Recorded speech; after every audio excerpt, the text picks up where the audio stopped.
প্রিয় দর্শক, আপনারা আমার এই ভিডিওটি শেষ পর্যন্ত দেখবেন, লাইক কমেন্ট শেয়ার দিয়ে এবং ফলো দিয়ে সবাই আমার সাথে থাকবেন। আপনারা দেখতে পাচ্ছেন একটা বিশাল বড় কাঁঠাল গাছ, যার প্রিয় খাবার ছিল এই কাঁঠাল, এবং এই জানালার উপর বসে সে দিনরাত পাহারা দিত।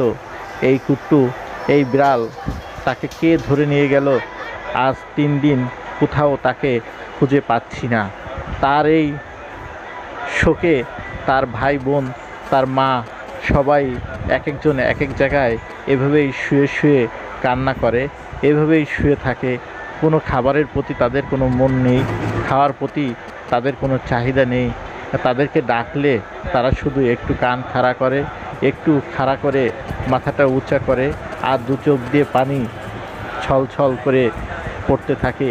আপনারা দেখতে পাচ্ছেন কিভাবে এই তার ভাই, কুট্টুর ভাই কান্না করতেছে, তার 2 চোখ দিয়ে কিভাবে পানি পড়ছে। আপনারা আরও দেখতে পারবেন তার আরেক ভাই, যে ছিল বাঘের মতো, যার দৃষ্টি ছিল বাঘের দৃষ্টির মতো, তার চোখেও পানি। সে এখন আর মাথা উঁচু করে না, সে মাথা নিচু করেই থাকে আর শুধু বলে, নাই ভাই, নাই ভাই, নাই। দেখতে পাচ্ছেন তার মাও শুয়ে আছে, তার মায়ের চোখের পানি কিভাবে চোখ দিয়ে পানি ছল ছল ছল ছল করে পড়তে থাকে। খাবারের জন্য ডেকে উঠাইলে শুধু আসে, এসে বসে প্লেটের দিকে তাকিয়ে থাকে, একটু মুখ দেয়, তারপরে আর খায় না। তার এক ভাই বলতেছে, আর নাই, আর নাই। কুট্টু কোথায় প্রশ্ন করলে বলে, আর নাই। আপনারা শুনতে পাচ্ছেন কুট্টু কীভাবে কথা বলে,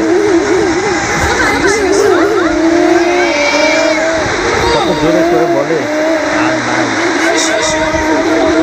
তাহলে আপনারা প্লিজ সবাই লাইক কমেন্ট শেয়ার দিয়ে